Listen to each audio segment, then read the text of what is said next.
নাও হতে পারে এই বছরের আইএসএল। ডুরান্ড কাপ কি তাহলে এবার বিদেশিহীন? তো hello guys, welcome to channel Bangabandhu বিরত আপনার সবাইকে আরো একবার স্বাগত।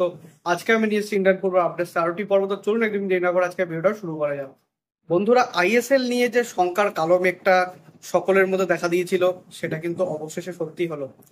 এফএসডিএল এর 10 বছরের চুক্তি কিন্তু এই 2025-এর জুলাই মাসে কিন্তু সমাপ্ত হয়ে গেল। তারপর থেকে যা চুক্তি মানে নতুন যে কন্ট্রাক্ট পেপার দিয়েছিল এআইএফএফ কে এফএসডিএল, তাতে কিন্তু এআইএফএফ রাজি হচ্ছে না। কারণ তারা ইংলিশ প্রিমিয়ার লিগের ধাঁচে কিন্তু তারা নতুন ভাবে তারা কন্ট্রাক্টটা সই করাতে চেয়েছিল এআইএফএফ কে দিয়ে।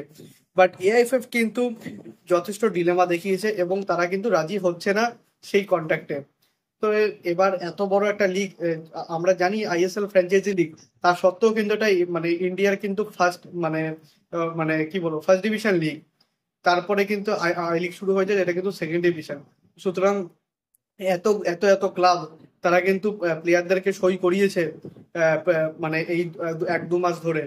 তো সেইখানে তারা যে প্লেয়ার গুলোকে সই করিয়েছে, তারা যদি মানে কোনোভাবে যদি আইএসএল যদি না হয় এই সিজন, তাহলে সেক্ষেত্রে কিন্তু মানে কি বলবো, প্রতিটা প্লেয়ারকেই কিন্তু খরচ দিতে হবে ক্লাবগুলিকে। কিন্তু সেক্ষেত্রে মানে বসে বসে প্লেয়াররা কিন্তু টাকা পাবেন, আইএসএল তো খেলা হবে না।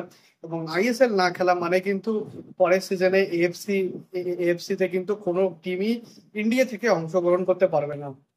তো এফএসডিএল কিন্তু একটা মানে কি বলবো একটা রেজলিউশন দিয়েছিল এই এফএফ কে, যে যেহেতু 2025-এর ডিসেম্বর অব্দি চুক্তি আছে, অর্থাৎ এই বছর অব্দি চুক্তি আছে, তো সুতরাং 1/3 যে আইএসএল সেটা আগে করা হোক, তারপর না হয় ডিসিশন নেওয়া হবে। বাট এএফএফ কিন্তু তাতেও রাজি হচ্ছে না। তারা চাইছে একদমই পুরোপুরি যাতে মানে মানে কনস্ট্রাকটিভ কোন একটা মানে সিচুয়েশনে আসতে চাইছে তারা, যেখানে মানে পুরো জিনিসটা কিন্তু ক্লিয়ার হবে সকলের কাছে এবং এফএফ এর কাছেও।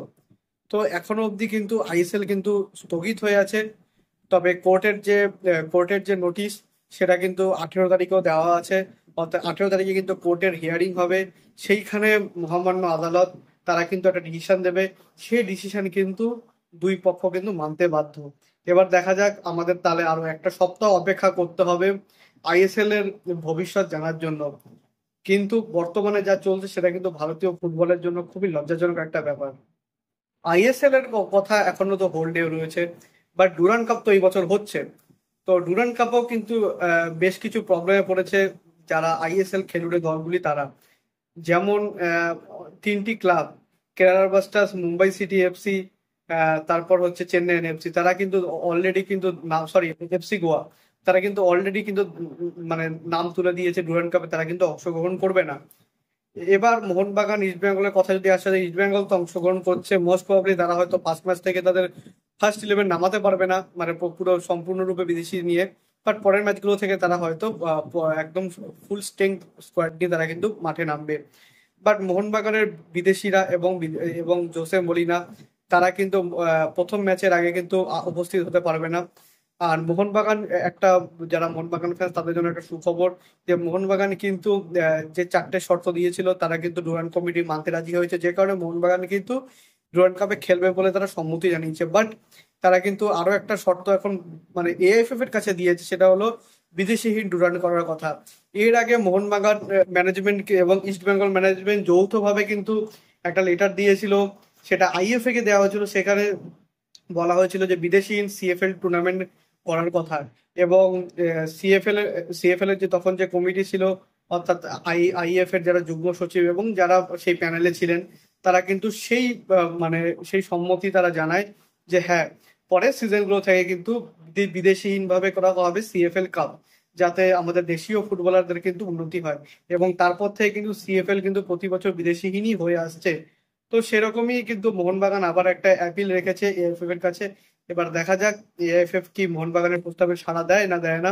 তো আমার পার্সোনালি মনে হয় মোহনবাগানের এই প্রস্তাবে এএফএফ সাড়া দেবে না, কারণ বাকি ক্লাবগুলো কিন্তু এখনো অব্দি এই প্রস্তাবে কোনো রকম মানে কিছু জানায়নি তারা, কোনো রকম তাদের কোনো মুভমেন্টই নেই। তো সুতরাং আমার মনে হয় না মোহনবাগানের এই প্রস্তাবটা বর্তমানে ডুরান্ড কমিটির কাছে ধোপে টিকবে। আপনাদের কি মনে হয় সেটা কিন্তু আমাকে অবশ্যই কমেন্টে জানাবেন। তো এই অবধি ছিল আজকের আপডেট ভিডিও। যদি ভিডিওটা ভালো হয়ে থাকে, ভিডিওটা লাইক করবেন, চ্যানেল সাবস্ক্রাইব করে বেল আইকনটা অবশ্যই প্রেস করে দেবেন আমাদের সমস্ত ভিডিও আপডেট নোটিফিকেশন সবার আগে পাওয়ার জন্য। এছাড়া আপনারা আমাদের সোশ্যাল মিডিয়া হ্যান্ডেল ফলো করতে পারেন, লিংক আমি ডিসক্রিপশনে ফার্স্ট কমেন্টে দিয়ে রাখবো, সব মিক্সড ফলো দেন। ছোটখাটো কিছু আপডেট সেখানে দেওয়ার চেষ্টা করছি। আর দেখা হচ্ছে পরের ভিডিওতে। আপাতত বাই বাই।